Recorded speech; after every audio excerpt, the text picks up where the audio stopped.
space for it all in here. As pretty as my kitchen is. Alright, so I'm going to get you guys started. Whenever you're ready, you can come join us, okay? First off, I didn't get your name. What's your name? My name is Lucia. Lucia? What a beautiful name. What's your name? Michaela. Michaela, okay. And what's your name? Reggie.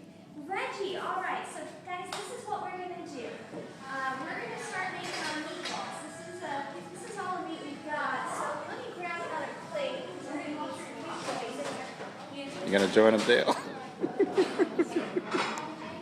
Yes, we want, you see the little golf ball here? We want them a little bit smaller than this, is what we want to do. So, Lucia, I'm going to put some of this meat on that plate for you, so you don't have to reach over here to get it.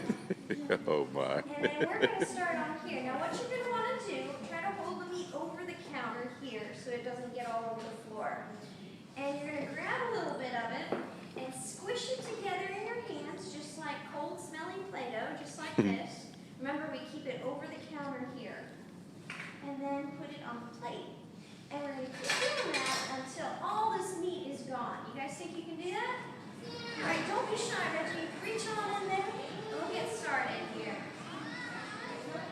There you go. Start squishing that together, making a nice little tight meatball there. There you go, Michaela.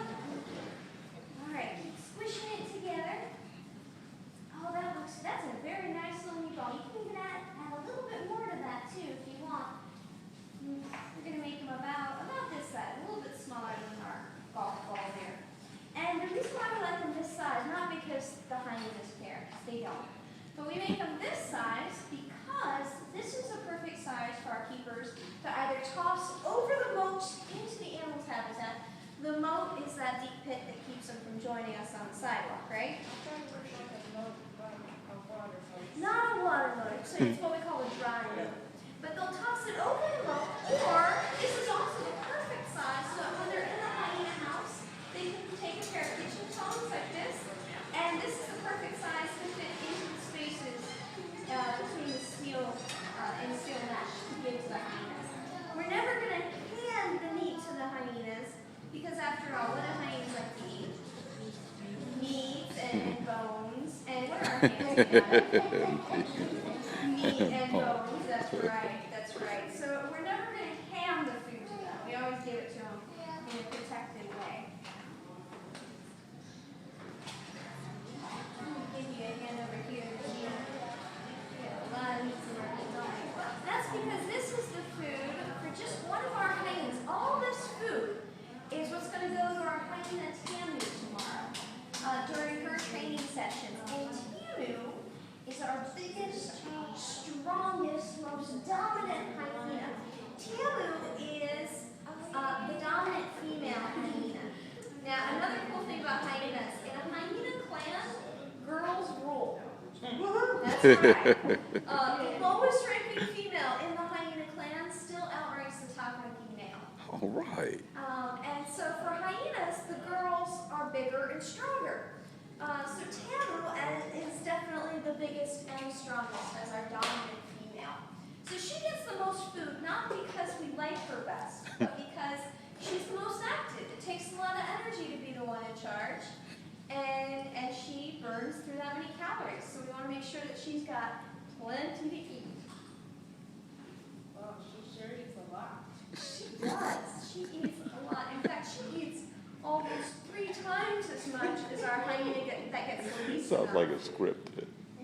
Now, the hyena that gets the least amount of food, her name is Eeyore, and the reason why she gets the least is not because she's all that smaller than our dominant female, but Eeyore is a lot older than all the other hyenas. See, most hyenas, if they're really lucky, might live 12 to 15 years. Now, Eeyore, however, is 26 years old. Hang on a second. Okay, student left their cell phone in here. Take care of that. All right. So Eeyore is 26 years old, which means she is the oldest. Her metabolism, her body just doesn't burn through as many calories as it used to.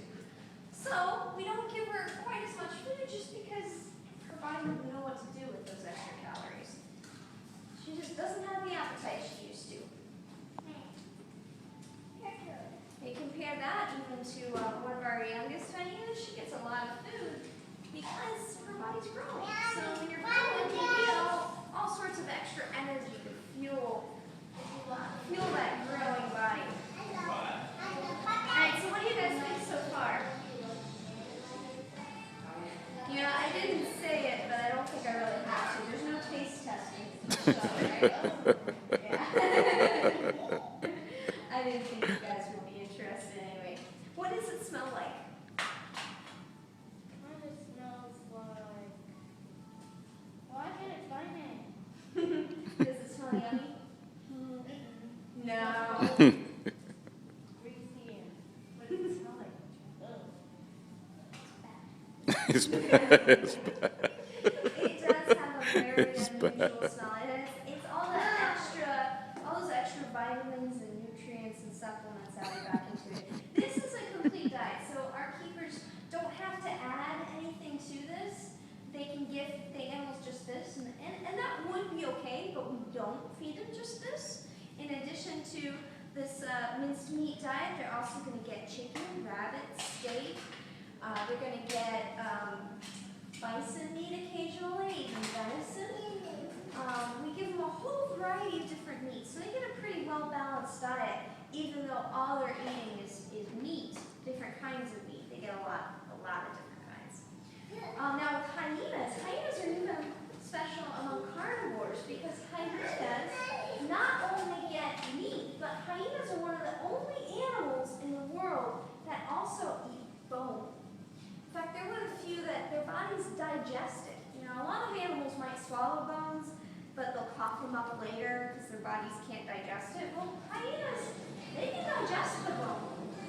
So it's very important for them that they get a lot of extra minerals and calcium. And we'll give them that by giving them bones. They get rib bones sometimes, or even tail bones of a large animal. Sometimes they'll get rabbit that still has all the bones in it, or chicken still with the bone in it.